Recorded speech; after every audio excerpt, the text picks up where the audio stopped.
Hello दोस्तों, तो welcome to my YouTube channel. दोस्तों तो चलिए दोस्तों, आज मैं आपके साथ फिर से आज एक ऐसी इंटरेस्टिंग मजेदार वीडियो के साथ, और इसमें दोस्तों हम एमपी पुलिस कांस्टेबल के जो इकोनॉमिक्स होने वाला है, इकोनॉमिक्स यानी अर्थशास्त्र, तो उसका मैं सेकंड वीडियो यहाँ पे लेकर आया हूँ। दोस्तों एक वीडियो में पहले ही इसके ऊपर लेकर आ चुका हूँ, लेकिन काफी सारे लोगों का कमेंट आ रहा था, आप ही लोग कह रहे थे दोस्तों कि यहाँ पे सर एक और वीडियो लेकर आइए, इसलिए मैं एक और वीडियो लेकर आया हूँ। दोस्तों यहाँ पे बहुत महत्वपूर्ण प्रश्न मैं आपके लिए लेकर आया हूँ। ये प्रश्न दोस्तों परीक्षा के लिए अति महत्वपूर्ण और संभावित प्रश्न दोस्तों होने वाले, यहाँ से दोस्तों प्रश्न बन सकता है, आप ध्यान रखना, बहुत ही महत्वपूर्ण प्रश्न है, इसलिए इन प्रश्नों को तो आप दोस्तों रट कर जाना है। क्या दोस्तों रट कर जाना है, क्योंकि दोस्तों हर शिफ्ट में 3 से 4 नंबर का इकोनॉमिक्स पूछा जा रहा है, 3 से 4 हर शिफ्ट में पूछा जा रहा है दोस्तों, आप ध्यान रखना।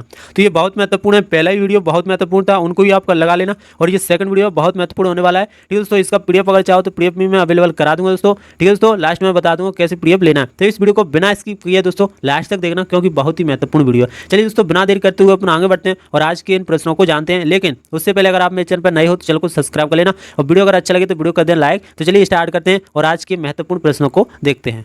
चलिए दोस्तों, तो हम आ चुके हैं और आज का दोस्तों जो फर्स्ट प्रश्न होने वाला है वो क्या होने वाला है, देखिए दोस्तों यहाँ पे दिया है कि बिक्री कर यानी जो सेल्स टैक्स होता है दोस्तों वो कौन लगाता है, ये आपको बताना है। यानी जो बिक्री कर होता है, सेल्स टैक्स होता है, वो कौन लगाता है ये आपको बताना है। यहाँ पे दिया दोस्तों केंद्र सरकार, राज्य सरकार, ग्राम पंचायत और उपयुक्त सभी, ये आपको बताना है कि यहाँ पे जो सेल्स टैक्स हम पे लगता है दोस्तों वो कौन लगाता है। यहाँ पे तो दोस्तों मैं आपको बता दूं, जो राज्य सरकार है वो हमारे ऊपर सेल्स टैक्स लगाती है, यानी बिक्री कर यहाँ पे लगाती है राज्य सरकार। ठीक है दोस्तों, राज्य सरकार ही लगाएगी दोस्तों, तभी तो यहाँ पे अपना वस्तुओं पर जितना भी जो भी यहाँ पे वस्तु आता है बिकने के लिए, तो वहां पर राज्य सरकार उस पर क्या लगा देती है, टैक्स। तो वो सस्ता होता है ना, वो भी महंगा हो जाता है। ठीक है, तो राज्य सरकार यहाँ पे टैक्स लगाती है, आपको ध्यान रखना। ठीक है दोस्तों, सेल्स टैक्स पे, ठीक है, सेल्स टैक्स कौन लगाता है, राज्य सरकार लगाती है। चलिए दोस्तों नेक्स्ट प्रश्न को देख लेते हैं।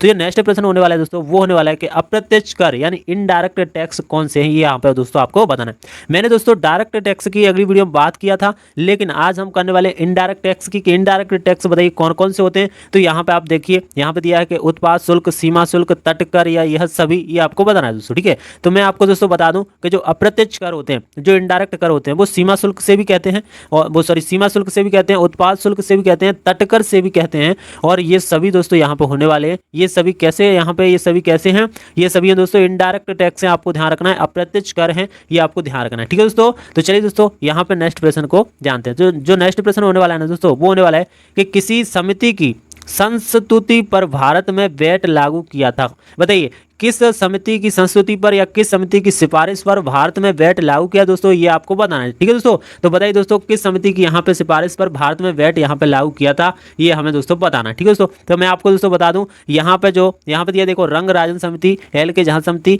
केलकर समिति, या पार्थ सारथी सोम समिति, यहाँ पे ये होने वाला है। अब दोस्तों आपको बताना है, तो यहाँ पे दोस्तों मैं आपको बता दूं, एल के जहाँ जो समिति है, एल के जहाँ समिति, इसकी सिफारिश पर या इसकी संस्तुति पर यहाँ पे वैट भारत में लागू किया था। और बात करूं ये वैट कब लागू किया था अपने भारत में, तो ये वैट किया दोस्तों, या वैट किया था 1 अप्रैल 2005 को यहाँ पे ये वैट लागू किया दोस्तों, ये आपको ध्यान रखना है। 1 अप्रैल 2005 को ये भारत में वैट लागू किया था। और एक बात और रख लेना, ये अप्रत्यक्ष कर है दोस्तों, ये भी आपको ध्यान रखना है। ये कैसा कर है, वैट कैसा कर है, ये अप्रत्यक्ष कर है, और ये भारत में कब लागू हुआ था, 1 अप्रैल 2005 को। किस समिति की सिफारिश पर लागू किया गया था, तो वो है दोस्तों एल के जहाँ समिति, आपको ध्यान रखना है दोस्तों। ठीक है दोस्तों, चलिए दोस्तों नेक्स्ट प्रश्न को देख लेते हैं। जो नेक्स्ट प्रश्न होने वाला है दोस्तों, वो होने वाला है, बताइए भारतीय वित्त आयोग है, उसकी स्थापना कब हुई थी, ये दोस्तों आपको बताना है। दोस्तों भारतीय वित्त आयोग की स्थापना कब हुई थी, तो भारतीय वित्त आयोग की स्थापना कब हुई थी, यहाँ पे दिया 22 अक्टूबर 1950, 12 नवंबर 1951, यहाँ पे दिया है 24 अक्टूबर 1952 या 24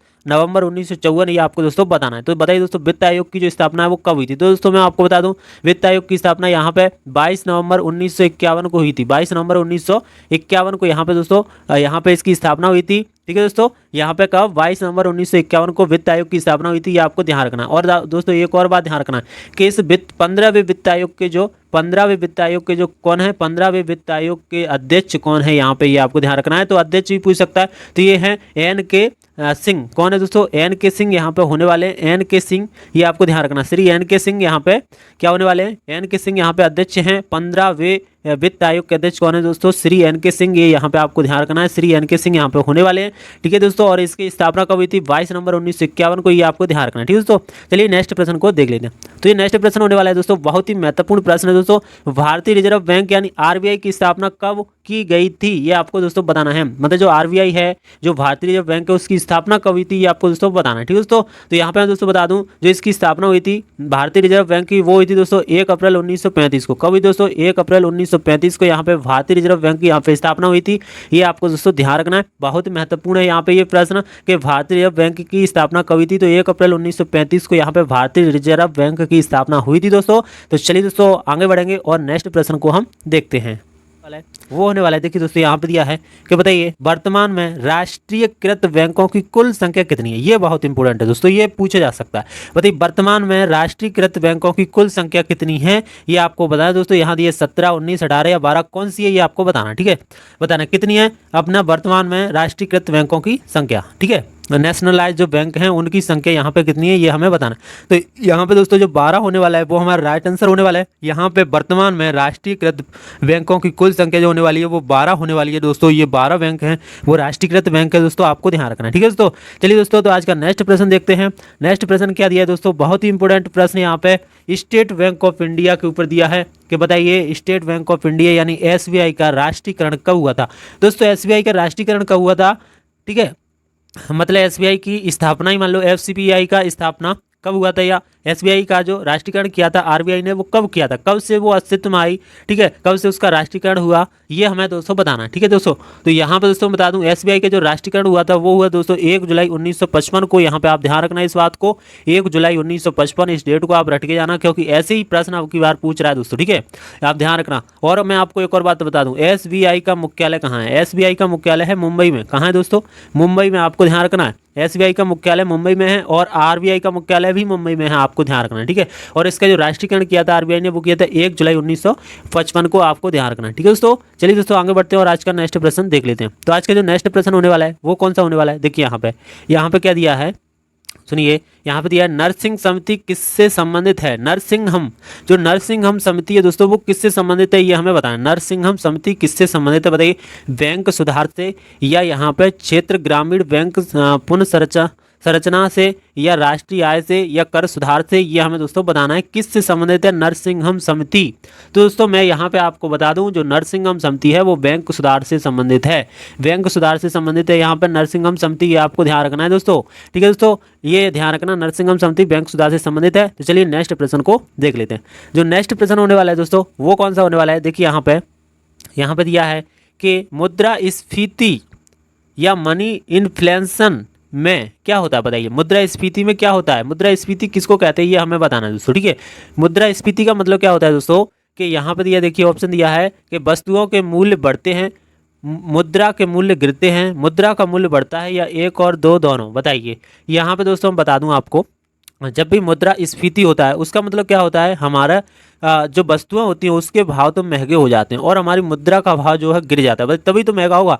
देखो वस्तुएं महंगी कब होंगी? जब आपकी मुद्रा का जो भाव है वो गिर जाएगा, मतलब आपके रुपए का भाव कम हो जाएगा यहाँ पे, तो यहाँ पे क्या हो जाएगा, अब हमारे देश की वस्तुएं क्या हो जाएंगी, महंगी हो जाएंगी दोस्तों। ठीक है, इसीलिए दोस्तों यहाँ पे जब मुद्रास्फीति होता है यानी मनी इन्फ्लेशन होता है तो क्या होता है दोस्तों, वस्तुओं के मूल्य तो बढ़ जाते हैं और मुद्राओं के मूल्य में क्या हो जाती है दोस्तों, गिरावट हो जाती है। तो ये दोनों यहाँ पे होने वाले हैं। करेक्ट आंसर है 4, यहाँ पे 1 और 2 दोनों यहाँ पे होने वाले हैं कि यहाँ पे मुद्रास्फीति में वस्तुओं के मूल्य बढ़ते हैं और मुद्रा के मूल्य दोस्तों गिरते हैं। ये आपको ध्यान रखना है दोस्तों, ये प्रश्न दोस्तों परीक्षा में आ सकता है। ठीक है दोस्तों, चलिए दोस्तों नेक्स्ट प्रश्न को देख लेते हैं। नेक्स्ट प्रश्न क्या है, यहाँ पे देखिए नेक्स्ट प्रश्न जो होने वाला है वो होने वाला है कि बताइए देश में कृषि एवं ग्रामीण विकास हेतु उपलब्ध कराने वाली सर्वोच्च संस्था कौन सी है? बताइए देश में जो कृषि होते हैं या कृषि एवं ग्रामीण विकास हेतु, कृषि और ग्रामीण विकास हेतु उपलब्ध कराने वाली सर्वोच्च संस्था कौन सी है यहाँ पे? बताइए क्षेत्रीय बैंक है, या भूमि विकास बैंक है, सहकारी बैंक है, या नाबार्ड है, यहाँ पे ये हमें बताना है दोस्तों। ठीक है,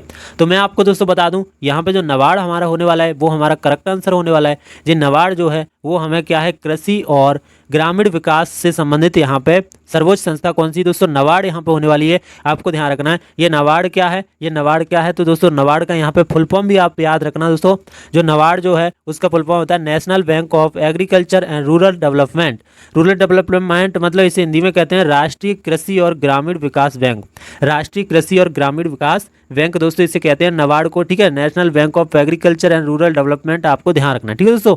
तो यहाँ पे जो नबार्ड है वो यहाँ पे कृषि और ग्रामीण विकास से संबंधित है दोस्तों, आपको ध्यान रखना है, ठीक है। चलिए दोस्तों नेक्स्ट प्रश्न को देख लेते हैं।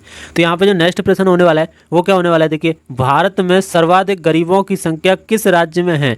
जो भारत में सर्वाधिक गरीब हैं उनकी संख्या यहाँ पे किस राज्य में, ये आपको बताना है, मतलब किस राज्य में सबसे ज़्यादा यहाँ पे गरीब रहते हैं ये बताना है, ठीक है। तो यहाँ पे देखिए दोस्तों उत्तर प्रदेश, बिहार, राजस्थान, उड़ीसा, आपको बताना है किस राज्य की यहाँ पे गरीबों की जनसंख्या किस राज्य में सर्वाधिक है, ये आपको बताना है, ठीक है दोस्तों। तो मैं आपको दोस्तों बता दूँ जो सर्वाधिक है वो है दोस्तों उत्तर प्रदेश में। कहाँ पे दोस्तों, उत्तर प्रदेश में यहाँ पे गरीबों की संख्या क्या है, सर्वाधिक होने वाला है, आप ध्यान रखना, ठीक है दोस्तों।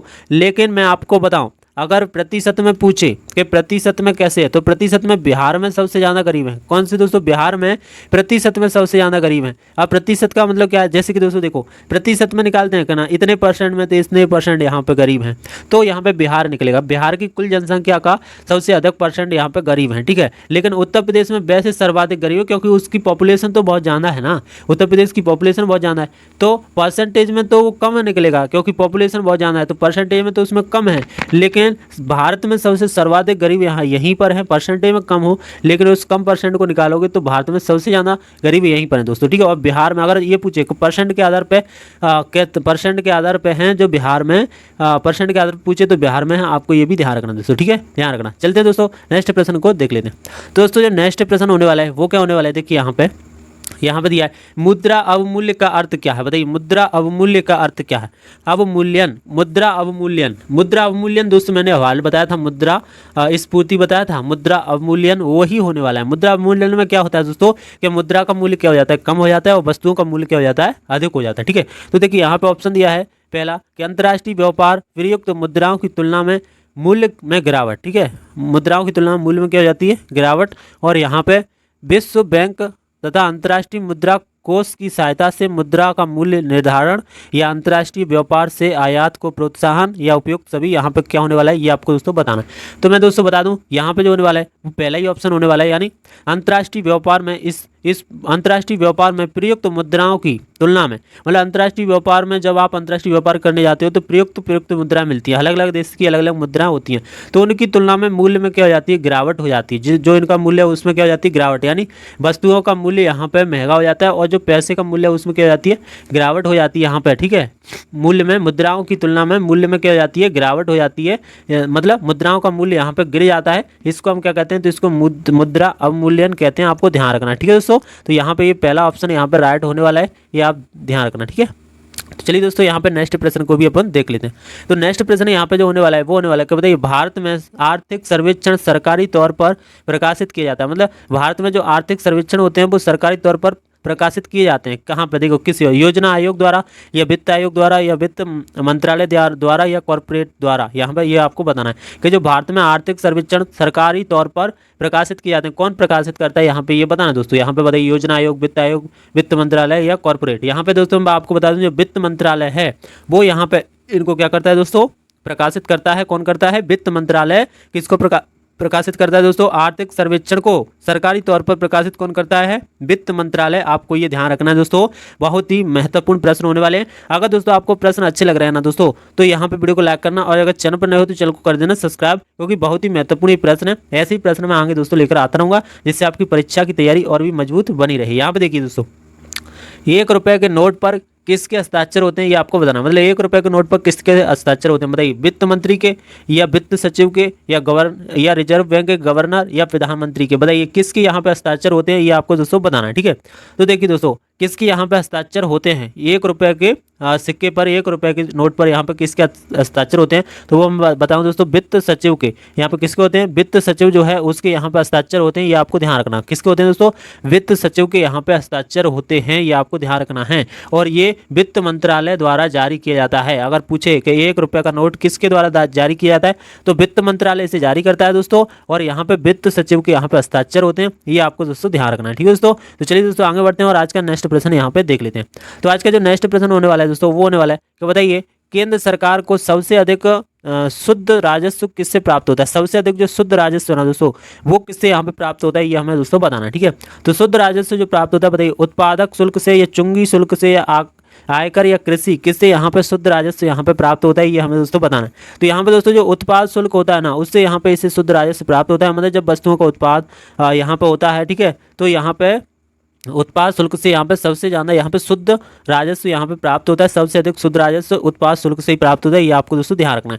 ठीक है दोस्तों, तो आज की वीडियो में दोस्तों 15 ही प्रश्न थे, लेकिन 15 प्रश्न बहुत ही महत्वपूर्ण होने वाले हैं, इसलिए इन प्रश्नों को आप अच्छे से लगाना दोस्तों और अच्छे से करके जाना। और अगर आपने पहली वीडियो को नहीं देखा है तो उस वीडियो को भी आप देखिए, इकोनॉमिक्स का, वो भी बहुत महत्वपूर्ण प्रश्न उसमें मैं लेकर आया था दोस्तों। ठीक है, तो दोस्तों अगर वीडियो अच्छा लगे तो वीडियो को लाइक कर देना। अगर चैनल पर नए हो तो चैनल को कर लेना सब्सक्राइब। और एक बात और बताऊं दोस्तों, अगर आप PDF लेना चाहते हो तो दोस्तों PDF के लिए मैंने एक यहाँ पे व्हाट्सएप नंबर उसमें डिस्क्रिप्शन में डाल रखा है दोस्तों। ठीक है, तो आप वहाँ पे जाकर के उस व्हाट्सएप नंबर पे मुझे मैसेज करें और वहाँ पे आप मेरे को PDF के लिए बोलो, यहाँ पे PDF के लिए बोल देना, मतलब तो मैं आपके लिए PDF उस पर डाल दूंगा। ठीक है दोस्तों, तो आप ध्यान रखना, यहाँ वहाँ पर नंबर दिया है, वहीं से आप लिख सकते हो। ठीक है दोस्तों, तो चलिए दोस्तों आज के लिए इतना ही, फिर मिलेंगे नेक्स्ट वीडियो में और नेक्स्ट महत्वपूर्ण प्रश्नों के साथ। तब तक के लिए बाय बाय, टेक केयर, जय हिंद, जय भारत, खुश रहिए।